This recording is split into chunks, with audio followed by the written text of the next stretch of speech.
Ja, skulle vi börja med en bön.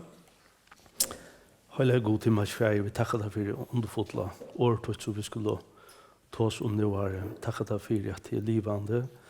Takker deg for året, to sjalvor her åpenbæra over året tøyne, så vi kunne skilja hvor det verst her i frelser okkara. Takker deg for her året det livande. Takker deg for til kraft. Takker deg for til kvassar enn ekka tvoje svør. Takk at jeg har jo signet og løtene til dere. Tog dyr i verden navn. Amen. Evni var orð Guds. Og vi skal slå opp først i 17. Timotheusbrevet, kapittel 3. Og her er Paulus skriver 8 sørste brev, hvis det er det sørste som han skriver. Og til vers 15, 17. Timotheusbrevet 3:15. Og du kjenner fra badni av hinner høylove skrifter som kun gjøre til vysan til frelse vi trunne av Jesus Kristus. Og så kommer det her som vi husker om. All skriften innblåst av gode og nyttelig til lærdom, til samføring, til rattløying, til oppfostran rattvise, så Guds menneske kan være fullkomme først for å gjøre alt godt verk. Det som la Paulus og særlig hjärta, det var orð Guds. Det var at få det vujare og lære henne unga vinikjassar Timotheus om orð Guds og tøtningen hva orð Guds verfernek. At orð Guds god sjálvor åpenbæraver. Og han sier, du kjenner fra badni av hinner høylov skrifter. Han tåser om det. Da sier han til at Paulus, han sier bare i første kapitlet, at begge mammasara og ommasara hadde fortalt om orð Guds. Mamman var jødisk og omman øysene. Så han sier bare til, og du kjenner fra badni av hinner høylov skrifter, så sier bare han til Gamla testamentet. Det Nye testamentet var ikke sauna. Og han, det er 8 som ligger Paulus og 8 særligt i orð Guds. Det er faktisk 1 bådskaper i orð Guds som det aller viktigaste. Og du kjenner fra badni av hinner høylove skrifter som kunne gjøre til vysan til frelse i trunne av Jesus Kristus. Så bådskaperen og i skriftene i Gamla testamentet var frelsa, Guds frelsa. Og ta for atter i Gamla testamentet så sykja vi at Gud skapte og alt var så sera godt, så kom synden inn, og så får Gud at arbeida langt i 3 kapitlet ved en frelse og atlan.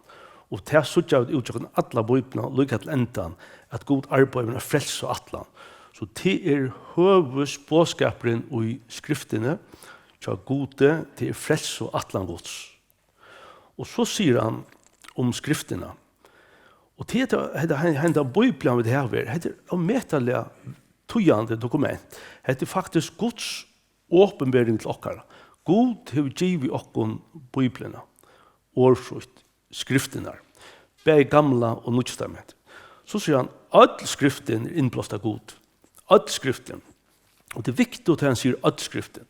Ta mener han først øyneste brått i skriftene. Onkur røyna sier det så løs, ja, men det bare te og i skriftene som orð Guds. Etla sier det vi åren. Vi finner orð Guds i Bíbliene, men ikke all Bíblian orð Guds. Og det øyelig viktig å få hatt på plass.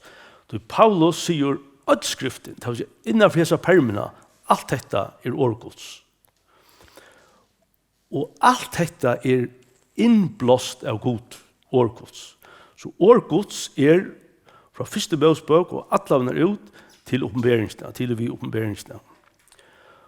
Og det som vi kallar kanon, eller det som vi kallar for det samleie orð Guds, det et evne som ikke er noe her, men det hvor har vi så 36 bøker, hvor har vi 39 bøker Gamla testamentet, og 23 og Nye testamentet. Hvor 36 bøker i Bíblian, hvor hatt ikke vi dømest, apokryfene og alt det der. Det så et evne for seg, og det flere bøker som skriver om det, og vi har øyne bøker av føreskånd, og av danskånd, og rikve enskånd, om det evne.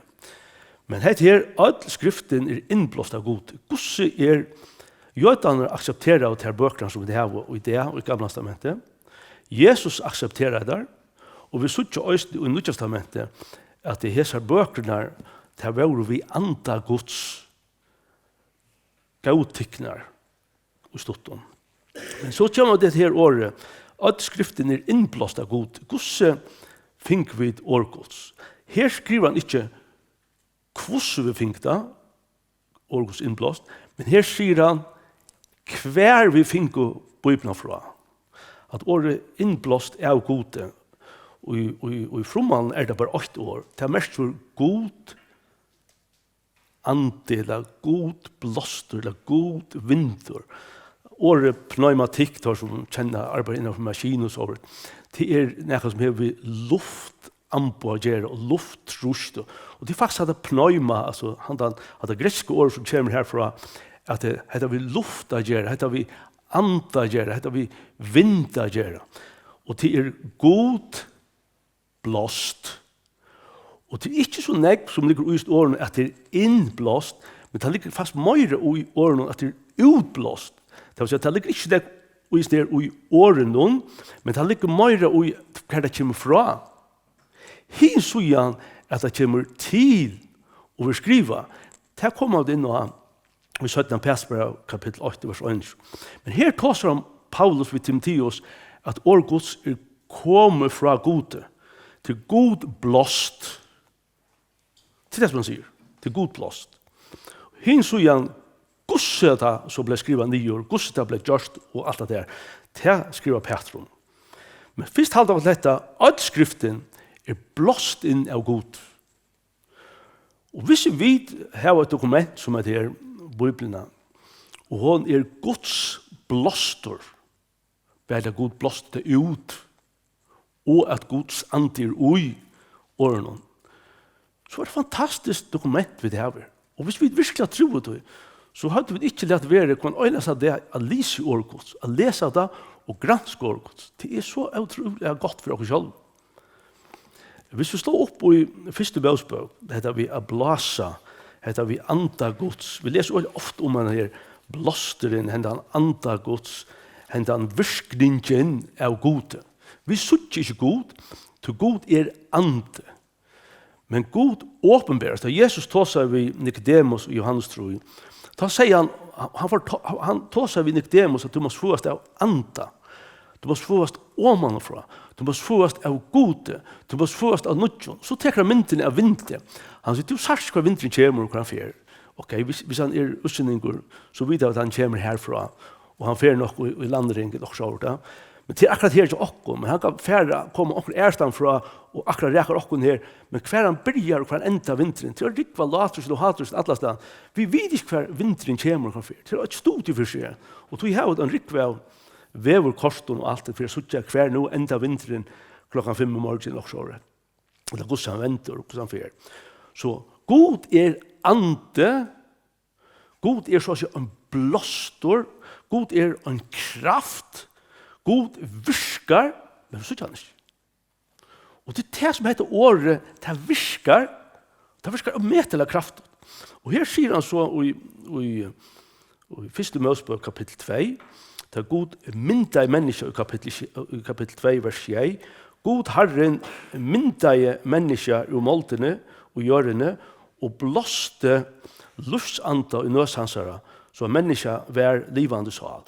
Så god skapte nekka, det ligger dette her, og her er ikke lovvis. Det ligger bare her. Og så får god i vår, og han blaser, og det her, han blaser ut, skjønner han det, og inn i menneska. Det er sin utblåsteren, han blaser ut, men også inn i menneska. Så det er god som er opprunnet til å blåse ut kraftene. Og menneska ble livande sal. Så god ande og liv og kraft, men han kan gjøre seg kraftene fra seg. Han blaser ut, og det er det som ligger i møyre, som greska bale. Det ligger møyre i at skriften innblåst av god. Det ligger møyre til at god blåste ut Men det tycker ikke hins handlagan bortor at god øyne blåste inn. Og hvis vi hittar etter det i første årabøkene om året, og i det enske stender inspire, eller han inspirera, orð Guds inspirera av god, så hukte i språta. Og året inspire, det mestur fylla vi anda. Det mestur innblåsa, andboren, andruikur, goda boren. Så heter at god blæser inn i menneska, så anda blæser ut inn i menneska, så menneska livande sal, og det som så hender at han har hendet livande salen, så får god å sette menneska til å virka og til nytto og i edens av. Så hatt han vært 4 mynden av hva god gjort. Han blåste ut inn i menneska, og menneska ble gjort til nytt, arbeid til nytt. Og det faktisk akkurat det som Paulus brukar her. Han sier at skriften innblåst av gode og nyttelig. Han sier bare ikke at det her en biblia som livand, men hon innblåst av gode til at menneska og skapande skal være livande og gjøre noe nytt. Så han definerer nyttelig. Nyttelig til lærdom, til samføring, til rattløying, til oppfostran rattvis. Så Guds menneske kan være fullkomme først for å gjøre alt godt verk. Og i første Mosebok, da Gud skapte mennesker og det gjør det nytt, så fall mennesker og synden kom inn i heimen. Vi slår opp i Esekiel 23, her så jeg en samasla mynd, da Gud blaser her i Esekiel 23. Det så 888. Og det første versen her, kan du bare lese. Han sier her, hånd Herrens kom over meg, og Herren får i andan ut ved bær og sette meg nyer midt i delen. Han var fotler av bøynen. Han løgte meg rundt om teg, og jeg sa at de lå her i større nøgt om atlan delen. De var helt opptorska. Det var ikke løyve, men her var bøyen. Her var neka, men her var ikke løyve. Det var opptorska i bøyen. Så sier han vi med menneskesåner, munn og hese bøyen for livene oppatter. Jeg sverre, Herre, til vårsdag. Ta seg han vi med profetera om hese bøyen og sier vi til torre bøyen, høyre år Herre, så sier Herren vi hese bøyen, jeg lærte anda komme ut tikkun, og de skulle være livand. Jeg skal sette sinar av tikkun, og lete hold komme av tikkun, og dreie ho i tikkun, og djeva anda i tikkun, og de skulle være livande, og de skulle sanna at jeg Herren. Jeg profeterer nå, og som jeg var avlagt, og her var gengur, hoksa disse torre bøynene, hese opptorska bøynene, nu for at jeg flyta seg, her var gengur, men jeg profeterer. Det var å breka, og bøynene narskast. Heter anti-gods som virka i ugesner. Så i vers 8, jeg sa hvordan sinar og hold kom av deg, og hvordan ho drøst iver deg, åttan iver dette, men anden var ånden uttatt. Så god virka vi andas så innan, at disse bøynene for at det var ikke kila, det hoksa det en håpgrøv, og nå begynner bøynene her som de har hjemme, komme sammen så innan egna likame, og hodkjumra, og alt ligger her. Det er kraftgods. Og så sier han i verset 9, ta sier han vi med, profetera og tala til andan, profetera menneskesåner, og sier vi andan, så sier Herren, kom ur 18:4, ante og blas og gjør seg drippnå, så tar livene opp at den. Jeg profeterer ønsker han giver meg på om, og anden kom ut her, og tar vår livande og røst seg føtter, over hans staurer her. Dette profetisk fremetter, det skal hente. Dette har tale om Israel. Det vil si god, all skriften innblåst av god. Det vil hente kraften og i gode, da han skapte menneska. Han sa blåstor, han sa ande som får ut i menneska, gjør det menneska livande. Og Israel som har vært dett, så å si, i 2000 år, kom atter til landet i 48, og skal til enda komme styre her, fullkomlige. Og i 1000 år rydtjen, og rydtjen som han skal gjøre. Og det som Esekiel ser for seg, til ande Guds som skal blåse, og nå sitter vi, så å si, Israel, bøynen vil komme sammen, og hovedet kommer av, og det ligger bare dette her. Israel som kjøy deg i for god til antallet deg. Det vil ikke vi Kristus Jesus gjør Israel. Men en dag kommer Og enda av trångdalen, takk til råpa til Kristus, og takk til råpa han Kristus, altså Jesus, han som døg av krossene, han som vi krossfest, det sier jeg hvor troet vi hørte, vi sutt han, og takk råpa han, og ta skal anden komme ut til, og ta skal det være livet hjerter, og ta skal det være inne i tusen av røyke, og stå ut her. Så vi sutt ande Guds er så veldig kraftig. Ta ande Guds til frem med. God, hver god. Spottar sier, hver er god. God er deier, det vi sutt han ikke. Men god virkar vi andasøyn, det sutt han ikke årene seg. Ta i all skriften innblåst av god er nyttelig. All skriften, hvert er båskaper i alle skriftene. Her 3:16. Johannes 3:16 kjenner vi. Vi øyne første Mosebok 3:16. Her leser vi om første Mosebok 3:16. All skriften til lykka fra byrjan til endan er et frelseverk fra gode. Og i første Mosebok 3:16. Vi kvinna sier han, jeg skal lete til Luja ståra trång tar du ver vi bad. Vi pynu skal du øya bad, men til mann tun skal trate vera, og han skal råa ivet her. Från undan tåsar han øyst om avkomme kvinner som skal komma Kristus. Det vi leser om fatle og Johannes, og i her vi leser nu, 3:16. Og 3:16 Johannes, her leser vi om du elsker god høymen at han gav sånn om frelsen. Paulus ser frelsebåskap i Gamla testamentet, han ser frelsebåskap i Nya testamentet, all skriften er innblåst av god. All skrift. Og så kan vi slå opp og hatt et har god blæser ut og hent så. Og til så kjører vi så i 17. Persbrevet, kapittel 8 og vers 21. 17. Persbrev 8.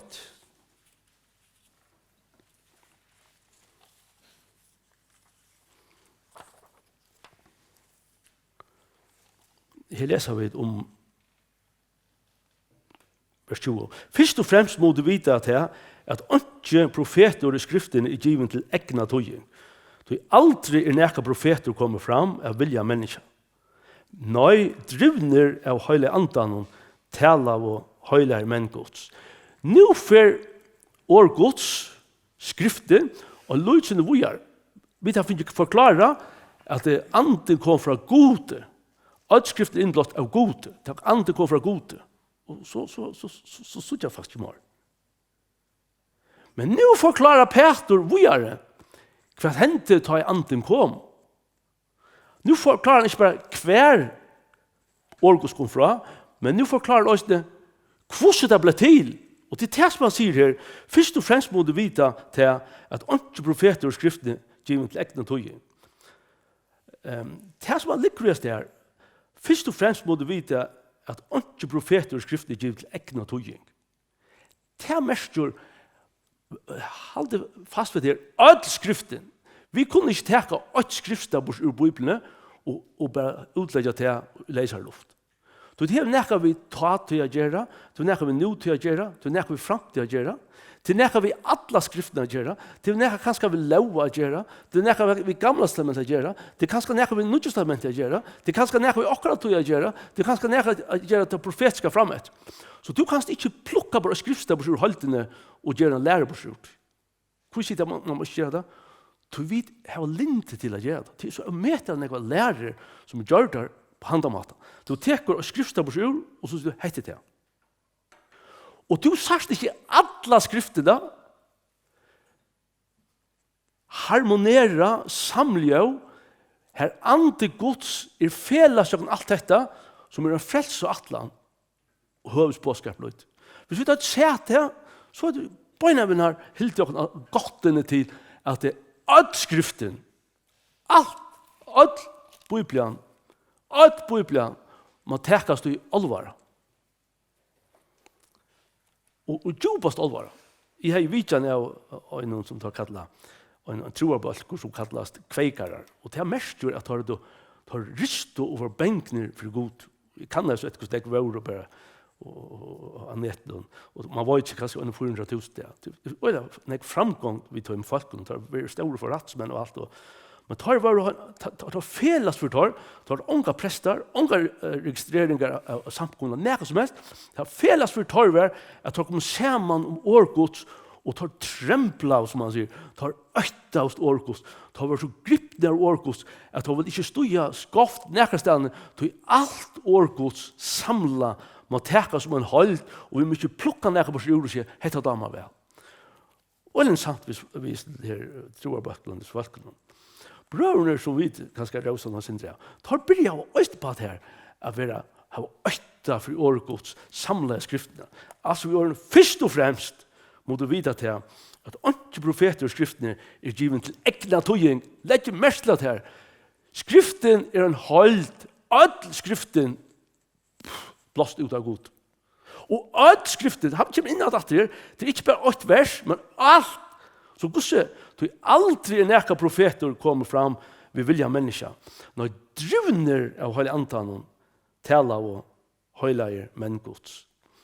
Så nu tar Gud bläser ut.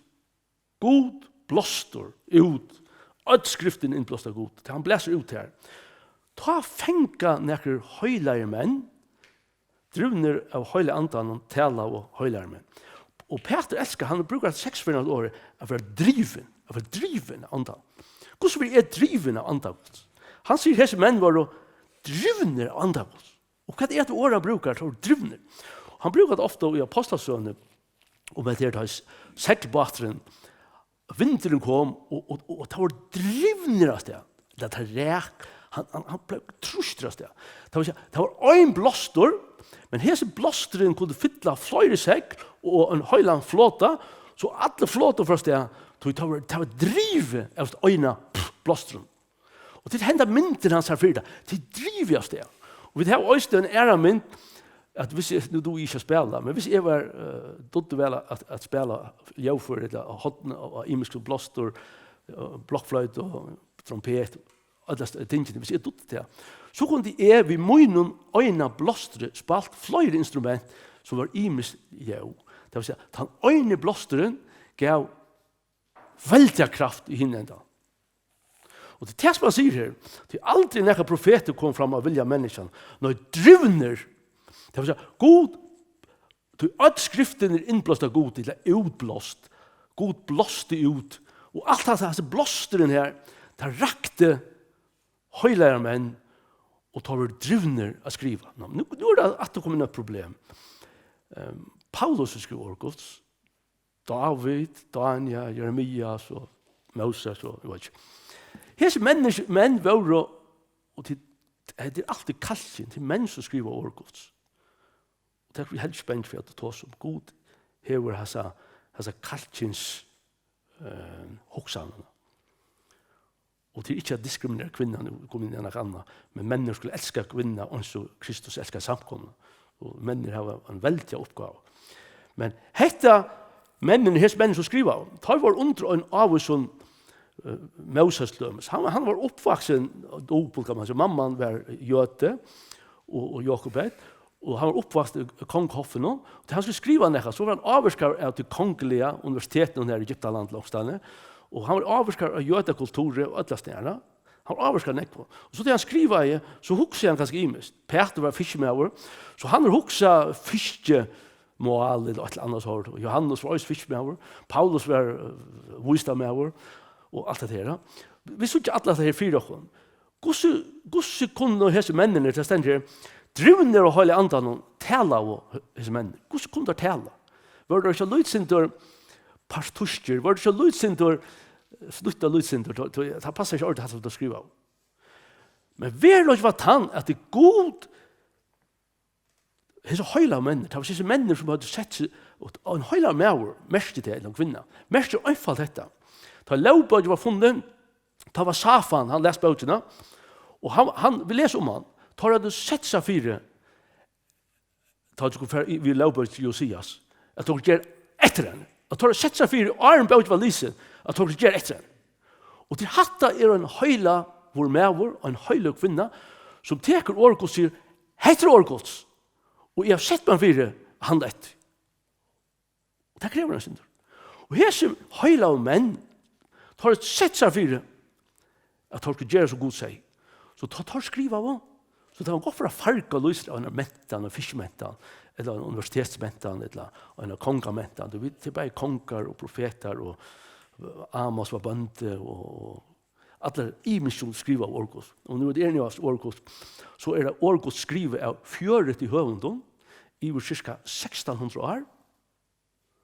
Og det vil si at vi orðlår og ikke er motsagt, men alt orð Guds er Guds blåstor som er given høyla av mannen til å skriva nyår. Og hva skriva da? Skriva da ikke lydsinter? Nei, orð Guds sier at de skriva av nøyaktig. Og da vil lesa, hvordan det er aktivt til å skriva. Ante Guds har givet dem ikke bare året som de skriva, men hver tøy, hver fall, og alt de skriva akkurat. Hatt har vært under. Men jeg hadde hitt lykkast til under at Gud blåste ut alla skriftet. Og han fikk høyligere menn å skriva hvert år 100% nyår. Så ikke i alle Bíbliene motsier en ør. Og hvis vi slår opp i Matteus og fjallaprætkene, her er det Jesus tåsar om orð Guds. Han sier her i kapittel 5, og i vers Matteus 5 og 18. Han sier, «Du sannelig sier tikkun, inntil himmel og jord forgenka skal ikke minste bokstaver eller prikker av loven forgenka, for at alt hever hent. Og i Lukas 16 øysene, her slutter jeg ut øysene, Lukas skriver om etter, Lukas Laknen skriver her, Lukas 16, og i vers 16. Her sier Lukas, men lattar er at himmel og jord forgenka, enn at prikker av lovene gonger ugilde. Og så i Lukas 21:33.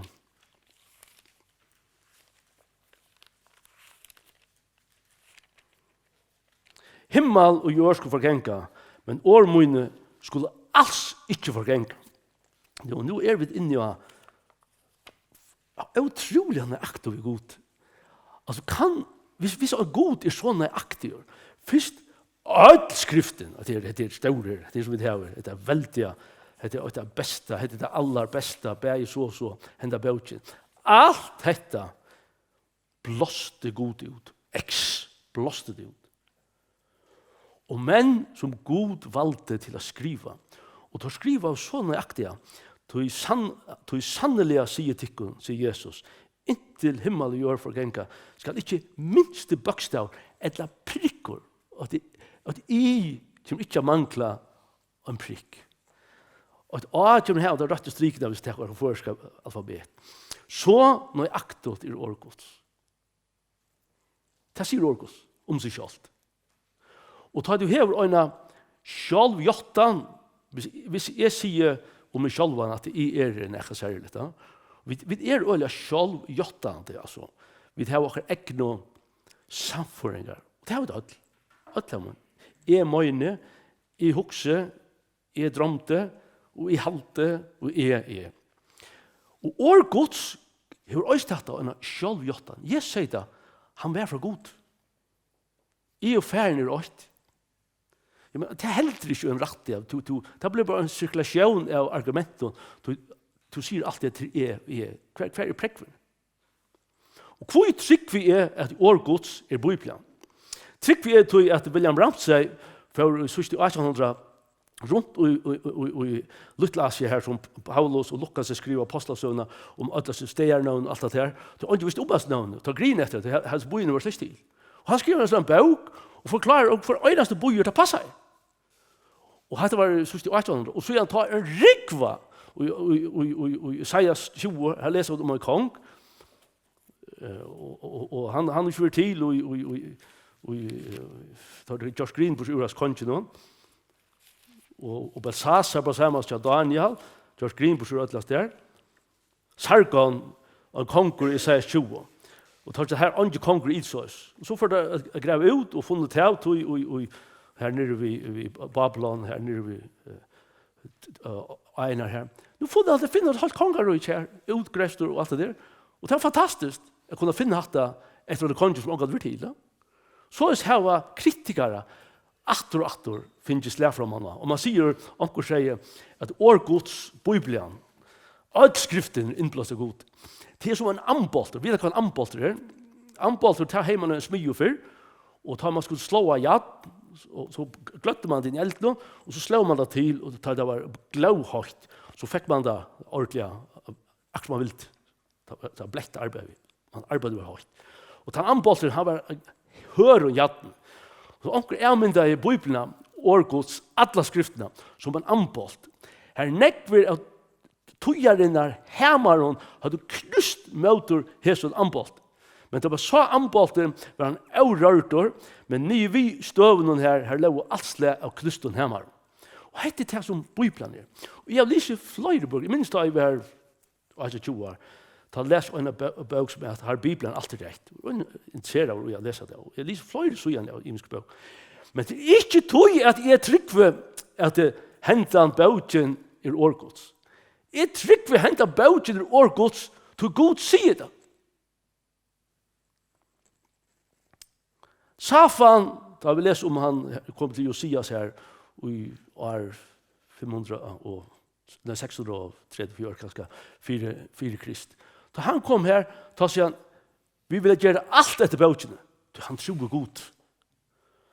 Vil jeg gjøre alt etter bøkene til jeg tror god, og ikke bare plutselig et vers på sjur, nei, først og fremst må du vite at ikke profeter og skriften er givet til ekne tog. Jeg må gjøre alt etter Bíblian. Hvordan kan jeg gjøre alt etter Bíblian? Hvordan vet jeg ikke skriver å gjøre alt etter Bíblian? Det teker tog. Jeg må granske, jeg må lese Bíblian. Jeg må få ankra hjelpe meg som jeg alta, som andalier, og få forklare meg om Bíblian. Hva mest er dette? Og da han forklarer meg det, så sier jeg, takk for det. Så gjør jeg som teg i apostelsønne, ta i beroa, teg i apostelsønne sier ikke. Her leser jeg om at Hesir i beroa, i apostel 16, vers 11, Hesir var meira rattuksande enn hinn i Thessalonika, tar taukum med årene, tar taukum med skriftene, tar taukum med årene, vi allar velvill, og rannsaka av dagliga skriftene for å suttje om det vær så. Så hvis jeg vil ha svær, så kan jeg ikke teka bare skriftene på holdene, som menn gjør. Men jeg må dagliga rannsaka, og det ligger ut at jeg scrutinize en skår, jeg var ikke øyne først, at vi gjør noen lysa orð Guds og finne og ta hva det sier dere. Så orð Guds tåler en rønkenstrale, tåler av jøknelust, tåler hatta som nekv andre i heimen ikke tåler. Det tåler det. Og tar vi det virkelig jøknelusta, tar vi det sett av rønkene simpelthen av x-ray innan etter orð Guds, da får vi ljus i vår hva orð Guds sier. Og tog trykk vi at skriften, at skriften er orð Guds. Det er Gud sier det. Hva er det? Det er han som blåste ut og inn da menn skriver av.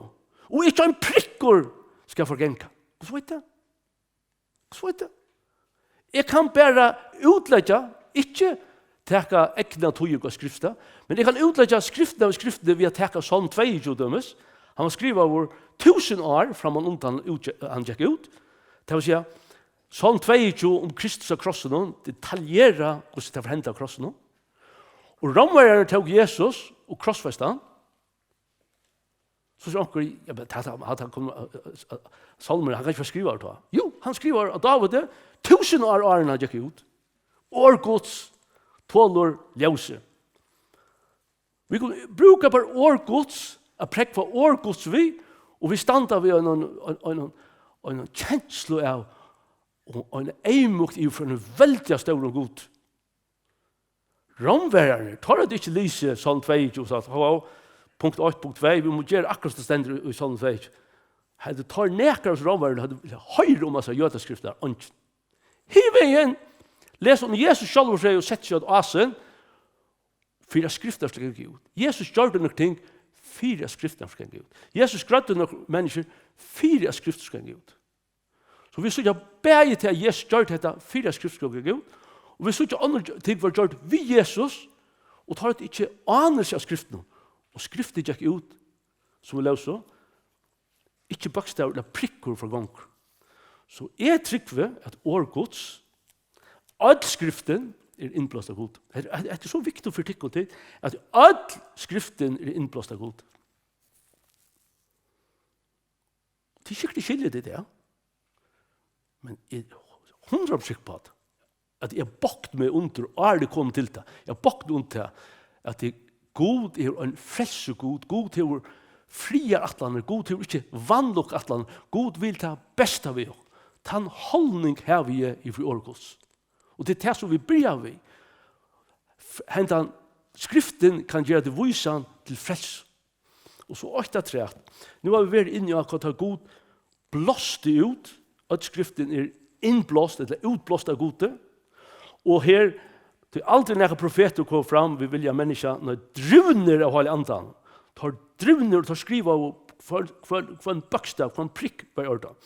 Og så heter hvordan skal jeg så skilje orð Guds? Og så kommer vi til 4 Korintbrev. 4 Korintbrev, kapittel 2. Og her tåser Paulus, også Paulus, vi har vært inne i Paulus her til Tisabrevet, vi har vært inne i Pætur her, og i Fischmannen, og i Pæsbrevet. Og nå kommer Paulus, og han tåser om vursdom, Guds vursdom, orð Guds, som blir iver alla vursdom. Og hvor skulle Paulus tåse om vursdom? Paulus var oppvaksen i Tarsus, og det var hårdt til gresk og bentan. Og det var sikst at universitetet, universitetet her i Tarsus, var hakre støye enn til Aten. Og her var Paulus kjent vi alt dette her. Så han visste hva han snakket om. Og han tåser om vursdom. Og her tåser han om i vers 9, i 4 Korintbrev 2:9. Og det første versen her tåser han om åpenbering, i kapittel 2:9, 4 Korintbrev. Vi taler som skriver til som ikke eier seg, og ikke øyre hårst, som ikke kommer opp i hjertet nekkers menneske, til som god til just høyme til røyer som elsker han. Han tåser om nekka even naturligt, som tross alt så medtelen naturligt. Men akkurat er god åpenbæra til han, vi andas og innom. Anden rannsakar jo alt, og det dubter Guds. Det vil si, nå for Paulus og sier, han har sagt ved Timotheus, at God blåst i året ut. Pætur forklarer hvordan Guds blei til orð Guds, at skriften innblåst. Han sier, høyla menn skriva av det nye, tar tala av, tar skriva av bøksta nye. Og nå har vi et år her, Guds allar, hvor skal det kyrja det? Det sier han øyne. God åpenbør og tar vi andan. Og Paulus skriver i Korintbrev, 4 Korintbrev 12:13, at vi var alt dopt vi øyne anda, alt sikvann har vi ikke anda Guds. Hvor? For å skilja orð Guds, og ikke for å reipe av at jeg har nær legaver, men for å skilja orð Guds. Det er det som han sier her. Men akkurat er god åpenbør at vi andas øyne. Anden rannsakar jo alt, og det dubter Guds, som vi sier Johanne. Vi får inn i dubterna og i orð Guds, og reast ikke for inn her. Så vi kommer aldri til skammar utdatne. Det er alltid en frelse og alt og godt og positivt som god innstyr oss tar inn i orð Guds.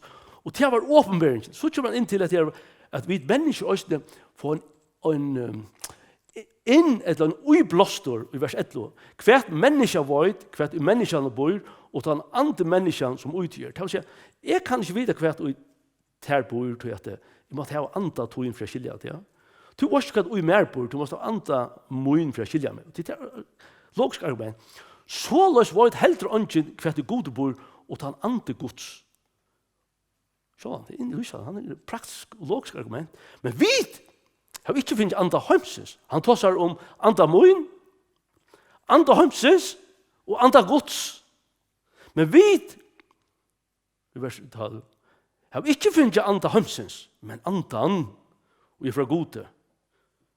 Alt skriften er innblåst. Han tar andan, har alt tryggvann å finne. Det sier orð Guds, jeg trykker det. Og ifra gode, for vi skulle vite hva åkken er given av god. Hvor gav god åkken andas så inn? For jeg skiljer året hans her. Og så kommer vi i neste versen her, at vi skulle være oppløst. Han er åpenbæra, vi får innblåst og oppløst. Det talar vi også om, ikke vi åren og i menneskens liv visdom lærer, men vi åren og i anden lærer, tar vi tog hit andalige, vi andalige åren, og så kommer man inn at det andalige mennesker, det naturlige mennesker, og det halslige mennesker, det kan ikke komme nå. Men hette som man sier, tar vi tog hit andalige, vi andalige åren, tog ande Guds, hese blåsteren, hese vinteren, hente han kraften, til at skriften innblåst av Gud, og stedet ikke akkurat omsetting, Gud blåste ut, hese menn som skriver av orð Guds, og hette veldig større, at Gud kom nyer, Emanuel, Gud vi okkon, tog bostad med til okkar, hese Gud kom her nyer, han var her i Orstagärmen her, Gud kom, Kristus døy fra, han kom, tog bostad til okkar. Hvordan kan jeg og for gangelig menneske skilja Gud? Orð Guds. Vi antar noen, da ble frelst. Det er det som blir vi Timotheus, skriften her, som du kunne gjøre det, vise han til frelst. Hvordan ble samfunnet og frelstene? Les orð Guds. Vi antar Guds. Så kan det gjøres. Og når det gjøres, så skal det stå atter opp her, så blir jeg og i 17. Timotheus brev. Så kan också säga, ja men alltså, att jag var sin tur. Så är det 3 brev och 3:16.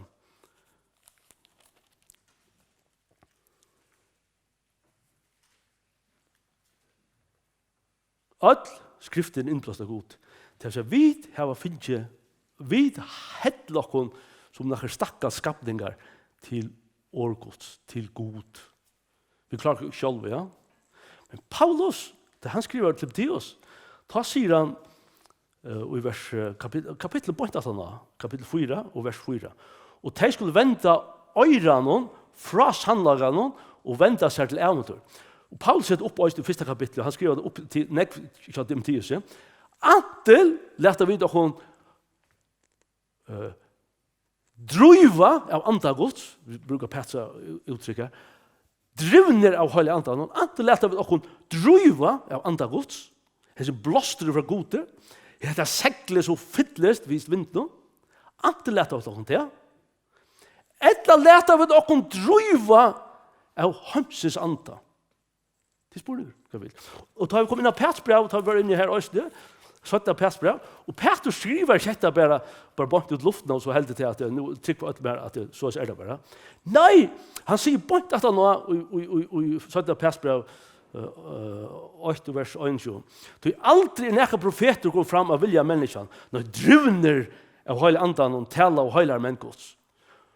Orð Guds er så praktiskt. Det er ikke bare teologi oppi av en fjallangstad, men det er praktiskt. Hvis du ikke leter til drøyva av anda Guds, så sier han neste verset, kapittel 2, vers 8. Øyste lige profeter stiger fram med den folk. Og så skulle øyste med tikkere være lige lærere, lige profeter, lige lærere. Så kommer vi snøykjande inn, vi øyende vidtlærere, så tar enda av nokta herren og kjeptetar, og løyer bråan under. Og vi tar fullt av hese skriftstøvnen, og i Paulusar og Pætursar brøvun, antil leter det drøyva og løya av andre Guds. Hvis du ikke gjør det, så kan du ikke trykke at du stedet ansamhandler og du har sett kausene selv. Så er det en lige lærere, en lige ante og en Hanses ante som står der. Hva vil du? Så anfaller det. Det er praktisk. Orð Guds er ikke bare teologi og en høvestøy. Orð Guds for åkken antletta et lata. Og tog er alt skriften for øyneste brott sauna, ikke da tog i seg selv, men til alt åpenbærer Guds frelse og Guds kærlighet lokken til orð Guds. Skal enda. Herre, vi takker deg for underfull året til deg. Takker deg for et året som det er alt annet hjemme for ganger. Heimene skal forgenka. Himmel og jord skal forgenka. Men årbunnen skal alls ikke forgenka. Herre, vi takker deg for vi var okkurs fast under føden her. Så kjenner han heim som er i oppløsningen, bare politisk, hernovalige, økonomisk. Hvis han heimer en gang som undergående møter. Her er ikke halvpunkt, her er ikke fast plass. Det kan det være det her med morgen alt vekk. Men her er vi til et år som er avvitt. Leser salmene, hun er nøyt, nøyt for. Det sier år til å stede fast i himmelen. Takk deg for, Herre, du gav oss år, ikke for å døme oss.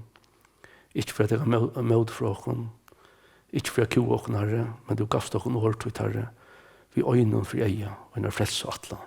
Du yngste jeg frelsa meg, Herre, og takk deg for at du frelste meg.